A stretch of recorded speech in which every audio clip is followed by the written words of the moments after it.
السلام علیکم ورحمۃ اللہ وبرکاتہ۔ بسم اللہ الرحمن الرحیم، والصلاة والسلام علی رسولہ الکریم وعلی آلہ واصحابہ اجمعین، اما بعد۔ اللہ تعالیٰ نے انسانوں کے ہدایت کے لیے اور ان کو سیدھے راستے پر ڈالنے کے لیے 1,24,000 انبیاء کو بھیجا۔ ثم ارسلنا رسلنا تترا، پھر ہم نے اوپر نیچے رسولوں کو بھیجا، چونکہ انسان اپنی عقل سے موت کے بعد کیا ہونے والا ہے یہ آج تک نہیں جان سکا۔ تو یہ پردے کے پیچھے جو نظام ہے، جو زندگی ہے، وہ اللہ انبیاء کو بتاتا بھی ہے، دکھاتا بھی ہے، اور اس میں کامیاب کیسے ہونا ہے یہ طریقہ بھی بتاتا ہے۔ تو اللہ تبارک و تعالیٰ نے امت پر احسان جتلاتے ہوئے فرمایا، لقد من اللہ علی المؤمنین اذ بعث فیہم رسولا من انفسهم يتلو عليهم آیاته ويزكيهم ويعلمهم الكتاب والحکمہ وإن كانوا من قبل لفی ضلال مبین۔ لقد، یقیناً، یہ کوئی مانے یا نہ مانے، اللہ نے بہت بڑا احسان کیا ایمان والوں پر کہ ان میں ایک ایسا رسول بھیجا جو انہی میں سے ہے، اسی قوم سے ہے، اسی خاندان سے ہے، اور سب سے عالی خاندان سے ہے۔ وہ کیا کرتے ہیں؟ وہ انہیں یتلو علیہم آیاتہ، انہیں اللہ کا قرآن سناتے ہیں، پھر کیا کرتے ہیں؟ وَيُزَكِّيهِمْ، ان کے اخلاق اچھے بناتے ہیں، ان کو پاکیزہ کرتے ہیں گناہوں سے، نافرمانیوں سے، اور کیا کرتے ہیں؟ تیسرا کام وَيُعَلِّمُهُمُ الْكِتَابَ، اور انہیں قرآن سکھاتے ہیں، اور چوتھا کام کیا کرتے ہیں؟ وَالْحِکْمَةِ، اور انہیں حکمت سکھاتے ہیں، اچھے اخلاق، اچھا طرز زندگی جو کسی کے لیے باعث تکلیف نہ ہو، باعث مصیبت نہ ہو۔ تو یہ اللہ تعالیٰ نے امت پر احسان تو پوری انسانیت پر ہے۔ یا ایھا الناس انی رسول اللہ الیکم جمیعا، اب کہیے میرے محبوب کہ میں صرف اہل ایمان کا نبی نہیں ہوں، اب دنیا میں جتنے بھی انسان ہیں ان سب کے لیے اللہ نے مجھے رسول اور نبی بنا کر بھیجا ہے، اور یہ اللہ کا احسان عظیم ہے، خاص طور پر اہل ایمان پر جو آپ پہ ایمان لائے۔ آپ کے علم کی مثال وہب بن منبہ رحمت اللہ علیہ نے دی ہے کہ سارے نبیوں کو اللہ تعالیٰ نے جو علم دیا اس کی مثال ہے ریت کے ایک ذرے کی، اور اپنے محبوب کو جو علم عطا فرمایا اس کی مثال ہے ایک صحرا کی۔ یہ صرف سمجھانے کے لیے ہے، ورنہ کوئی نسبت قائم نہیں ہو سکتی۔ جو ہستی عرشوں پر جا کے اللہ سے ہم کلام ہو جائے، اللہ کی زیارت کر لے، تو ان کے علم کو کہاں سے شروع کریں اور کہاں ختم کریں نہ ناپا جا سکتا ہے، نہ تولا جا سکتا ہے۔ ما ینطق عن الہویٰ ان ہوا الا وحی یوحیٰ، اس کی زبان سے جو بول نکلتا ہے وہ اللہ کا بول ہوتا ہے۔ ایک صحابی ہیں عبداللہ بن عمر رضی اللہ تعالیٰ عنہ، کہنے لگے یا رسول اللہ میں آپ کی باتیں لکھتا ہوں، کبھی آپ غصے میں ہوتے ہیں؟ اس نے خیال کیا عام لوگوں پر، کبھی آپ غصے میں ہوتے ہیں؟ تو غصے میں، یہ میں اپنی طور سے کہہ رہا ہوں، انہوں نے نہیں فرمایا، غصے میں انسان اونچ نیچ کا شکار ہو جاتا ہے۔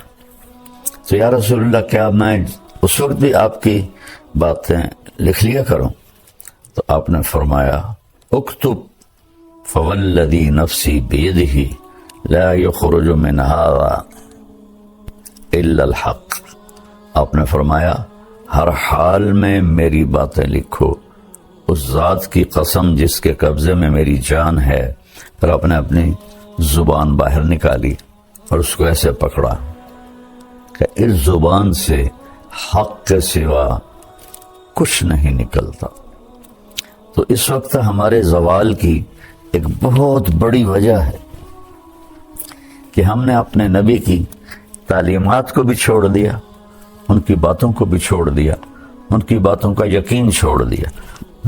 تو میرے رب نے فرمایا لو استفتحونی کل باب جاؤنی من کل طریق لا افتح علیہم الا ان یکونوا وراءک۔ یہ ابن القیم رحمہ اللہ نے اپنی کسی کتاب میں یہ حدیث قدسی نقل کی ہے کہ میرے محبوب آپ پوری دنیا کے انسانوں کو بتا دیں کہ یہ جس دروازے سے بھی آئیں گے، آنے کی کوشش کریں گے نا میرے پاس، میں نے وہ دروازے بند کر دیے ہیں۔ جس راستے سے آنے کی کوشش کریں گے، میں نے وہ راستے بند کر دیے ہیں۔ اب میں نے ایک دروازہ کھلا رکھا ہے اور میں نے ایک راستہ کھلا رکھا ہے، وہ ہے آپ کے پیچھے چل کے آ جائیں۔ قُلْ إِن كُنتُمْ تُحِبُّونَ اللَّهَ فَاتَّبِعُونِي، اگر تمہیں اللہ کو پانا ہے تو پھر میری اتباع کرو، میری شبیہ اختیار کرو، میرے اخلاق عادات اختیار کرو، تو پھر اللہ تم سے راضی ہے۔ اس کے علاوہ وہاں جو خاندانی سکے ہیں وہ نہیں چلتے کہ میں تو شاہ جی ہوں، میں تو قریشی صاحب ہوں، میں تو میاں صاحب ہوں۔ وہاں صرف ایک ہی سکہ چلتا ہے کہ کون جناب رسول اللہ صلی اللہ تبارک و تعالی علیہ وسلم کی مبارک زندگی کو اپناتا ہے اور آپ کی باتوں پر پختہ یقین رکھتا ہے اور ایمان لاتا ہے۔ ابو ذر رضی اللہ تعالیٰ عنہ کو حضرت عثمان رضی اللہ تعالیٰ عنہ نے ایک ویران جگہ ربضہ تھی، وہاں بھیج دیا تھا۔ وہ حج کے دنوں میں راستہ عراق سے لوگ جو حاجی آتے تھے تو شارٹ کٹ کے طور پر مکہ جاتے ہوئے ربضہ سے گزرتے تھے، باقی سارا سال وہ راستہ ویران رہتا تھا۔ تو وہ اپنی بیوی، بیٹی اور خود 3 افراد کے ساتھ وہاں جا کے قیام فرما لیا۔ ان کی موت کا وقت آ گیا تو ان کی بیگم کہنے لگی اب ہم اس ویرانے میں ہیں، میں بوڑھی عورت، یہ چھوٹی بچی، تجھے غسل کون دے گا، تجھے کفن کون دے گا، تیرا جنازہ کون پڑے گا، تیری قبر کون کھودے گا، تجھے قبر میں اتارے گا کون؟ سبحان اللہ۔ کہنے لگے اللہ کی بندی، ما کذبت وما کذبت، نہ میں تمہیں جھوٹ بول رہا ہوں، نہ کہنے والا کبھی جھوٹ بولتا تھا۔ میں ایک مجلس میں تھا اور میرے نبی پاک صلی اللہ علیہ وسلم نے فرمایا تھا اس مجلس میں ایک شخص ایسا ہے جو اکیلا رہے گا، اکیلا مرے گا، اکیلا قیامت کے دن اٹھے گا اور اس کا جنازہ مسلمانوں کی ایک جماعت پڑھے گی۔ اور میں نے دیکھا کہ اس مجلس کے جتنے ساتھی تھے وہ مجھ سے پہلے مر گئے اور شہروں میں مر گئے، میں اکیلا رہ گیا ہوں اس جنگل میں، تو مجھے یقین ہے کوئی میرا جنازہ پڑھنے آئے گا۔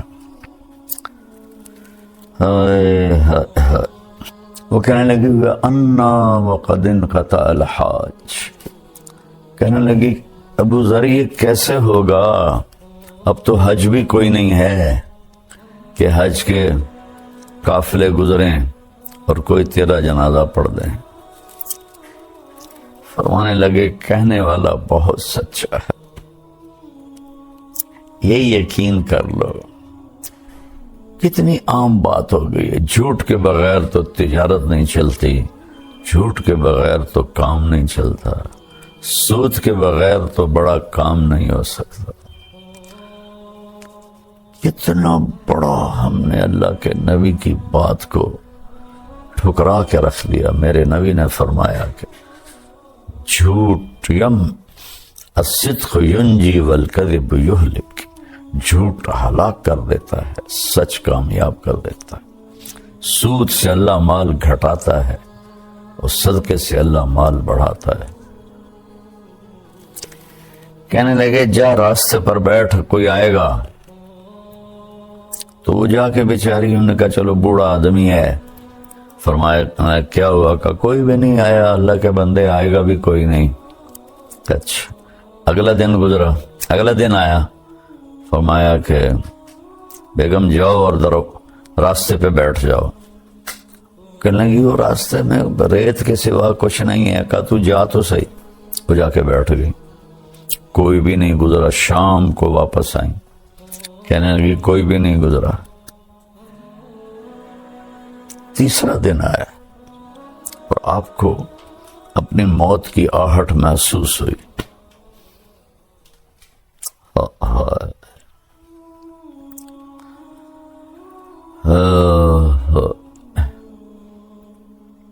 ایک حدیث میں آتا ہے، ابن ماجہ کی حدیث ہے کہ اللہ تعالیٰ 4 آدمیوں سے محبت کرتا ہے، میرے صحابہ میں سے 4 آدمیوں سے محبت کرتا ہے، اور پھر فرمایا علی ان میں سے ہے، علی ان میں سے ہے، علی ان میں سے ہے۔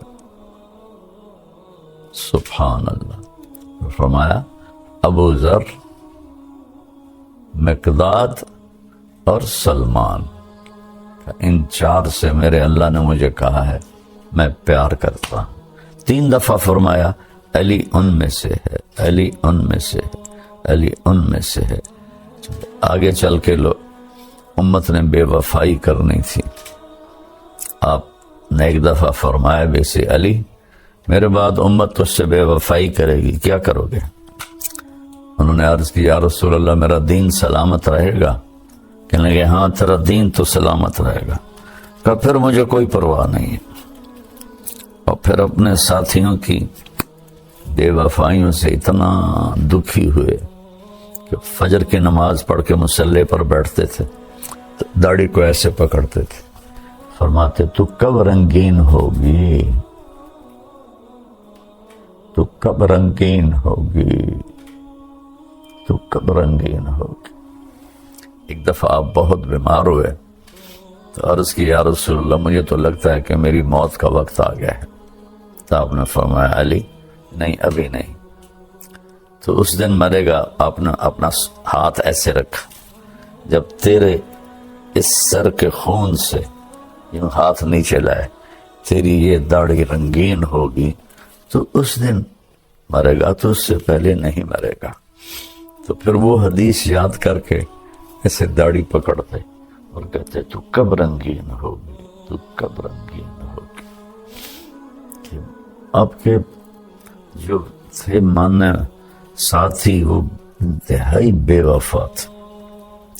مصر پر معاویہ بن خدیج رضی اللہ تعالیٰ عنہ نے امیر معاویہ رضی اللہ عنہ کی طرف سے حملہ کیا اور اس پہ قبضہ کر لیا، اور حضرت بکر کے بیٹے محمد بن ابی بکر کو قتل کر کے ان کی لاش کو گدھے کی کھال میں لپیٹ کے آگ لگا دی۔ حضرت علی رضی اللہ تعالیٰ عنہ انتہائی غمگین ہوئے اور حکم دیا کہ نکلو ان کے خلاف جہاد کے لیے، اور آپ خود نکلے اور خیمہ کوفے کے باہر لگا کے آپ نے وہاں قیام کیا۔ صبح اٹھے تو ایک آدمی بھی نہیں آیا ہوا تھا، ایک آدمی بھی نہیں آیا ہوا تھا، اور کوفہ مرکز تھا آپ کے محبت کرنے والوں کے۔ تو آپ انتہائی دل برداشتہ ہو کر پھر واپس چلے گئے اپنے گھر۔ تو اس لیے 3 دفعہ کہا 4 آدمیوں سے اللہ پیار کرتا ہے، اور علی ان میں سے ہے، علی ان میں سے ہے، علی ان میں سے ہے۔ اور ابو ذر بھی ان میں سے ہے، مقداد بھی ان میں سے ہے، سلمان بھی ان میں سے ہے۔ جا جب تیسرا دن آیا تو بیٹی سے کہنے لگے بیٹی بکرا ذبح کر اور کھانا تیار کر، آج مہمان آئیں گے میرا جنازہ پڑھنے۔ اللہ اکبر۔ ایسا یقین اللہ کے نبی کی بات پر، اور ہم کیسے اپنے محبوب، ایک تو ہماری نسل کو پتہ ہی نہیں ہمارے نبی کون ہے. یہ جو ہمارے انگلش میڈیم سکولز ہیں، ہماری حکومتیں ہیں، انہوں نے نصاب سے نبی کی زندگی نکال کے رکھ دی ہے. بچوں کا قصور نہیں ہے، ماں باپ، پہلا قصور ماں باپ کا کہ ظالموں، اگر اسکول میں کچھ نہیں پڑھا رہے تو تم تو پڑھاؤ کہ میرا نبی کیسا تھا. اللہ نے فطرت میں رکھ دی ہے نبی کی محبت. پرانی بات ہے، میری کمر میں بہت درد ہو گیا تو 2 مہینے میں نے رائمنڈ سے چھٹی کی. تو اب میں سوچوں کہ میں وقت کیسے گزاروں. میری زندگی تو اللہ کے فضل سے یوں چلی ہے، اللہ چلاتا رہے، اسی پہ موت آئے. اس طرح اللہ نے مجھے گھمایا اپنا نام کے ساتھ. تو وہ تنہائی اور بیکاری، طبیعت خراب ہونے لگی. چھٹیاں تھیں تو میں نے اپنے فیملی کے سارے بچے، یہ میرے بچے بھی چھوٹے چھوٹے تھے، بہنوں کے بچے بھی چھوٹے چھوٹے تھے، میرے بھائی کے بچے بھی چھوٹے چھوٹے تھے، سب کو میں نے اکٹھا کر لیا اور میں ان میں تعلیم کرواتا. یہ جو فضائل اعمال ہے. اب وہ بچے تھے، وہ کہیں مجھے بڑے ابا کہتے تھے، بڑے ابا یہ تو کل بھی سنی تھی.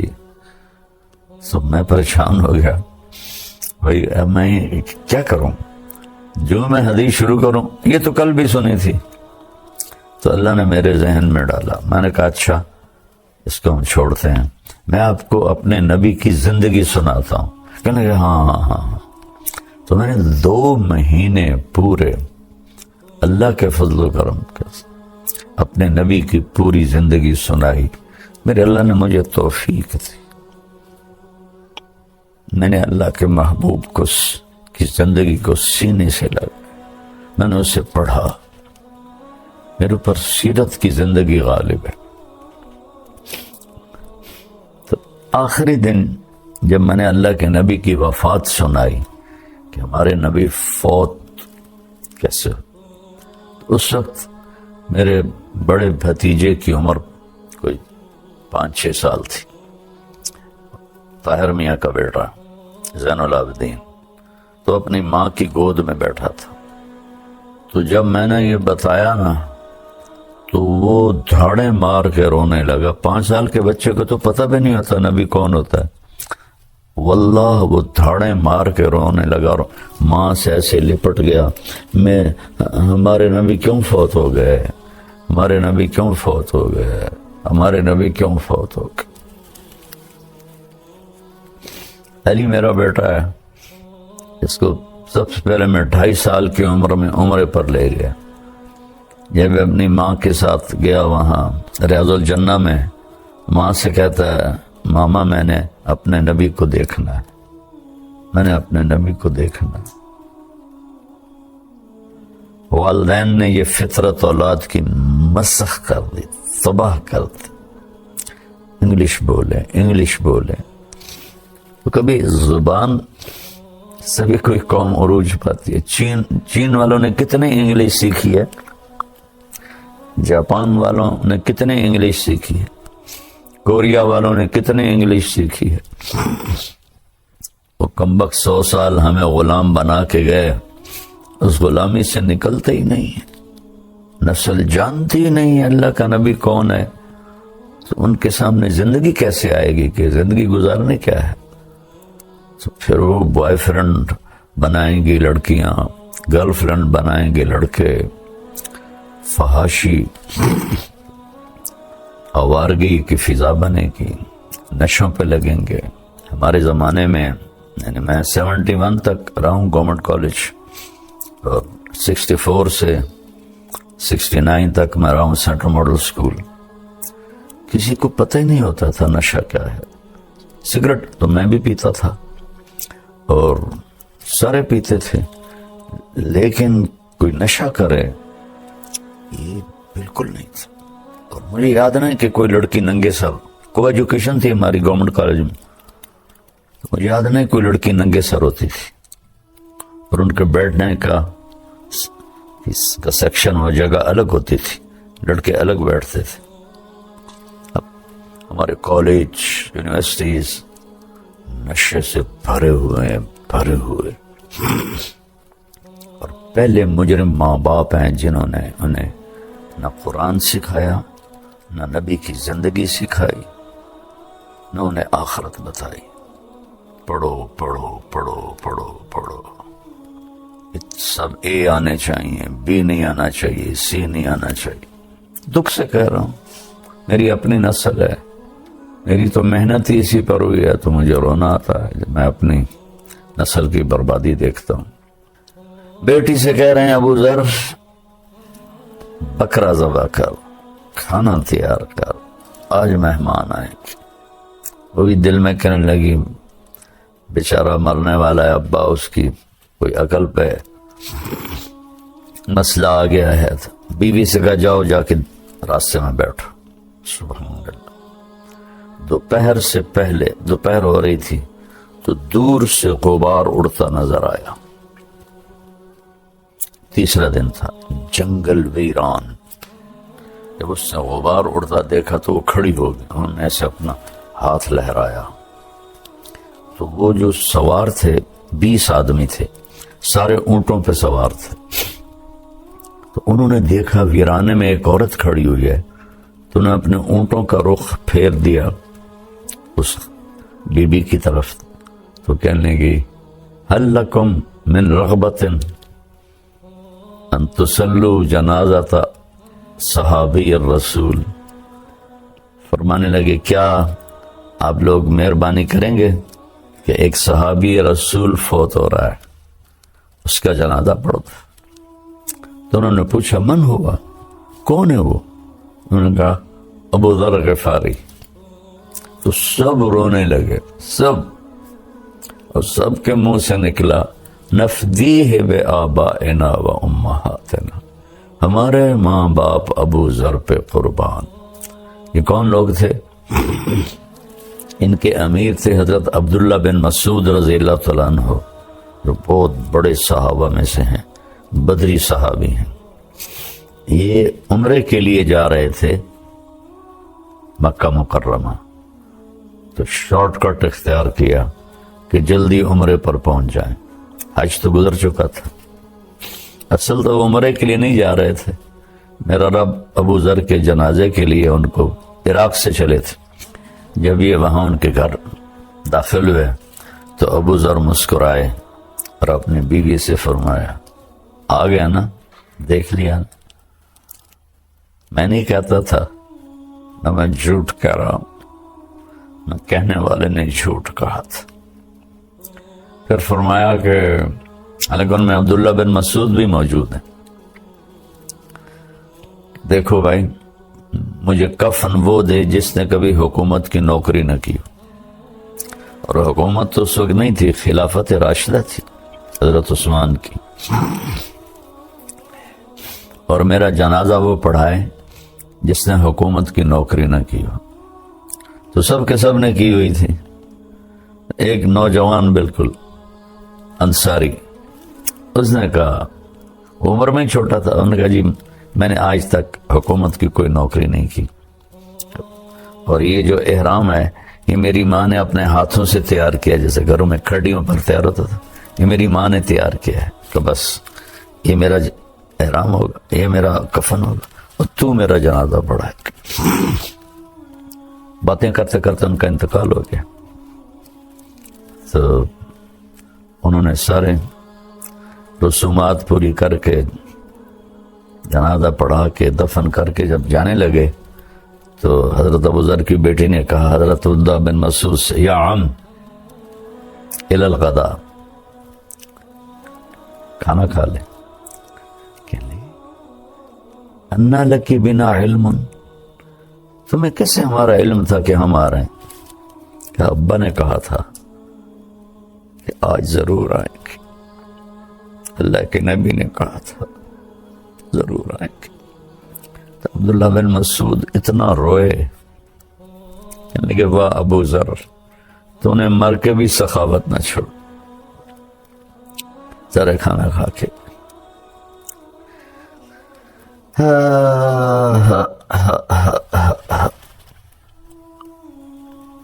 بھولی بسری داستانیں رہ گئے بیٹا، پیسہ ہی خدا ہے آج کل، پیسہ ہی نبی ہے، پیسہ ہی اسلام ہے، پیسہ ہی دین ہے، پیسہ ہی عزت ہے۔ مرتا ہے انسان کم بخت تو ہر شے مٹی ہو کے جا کے قبر میں سو جاتا ہے، سب کمایا چھوڑ جاتا ہے۔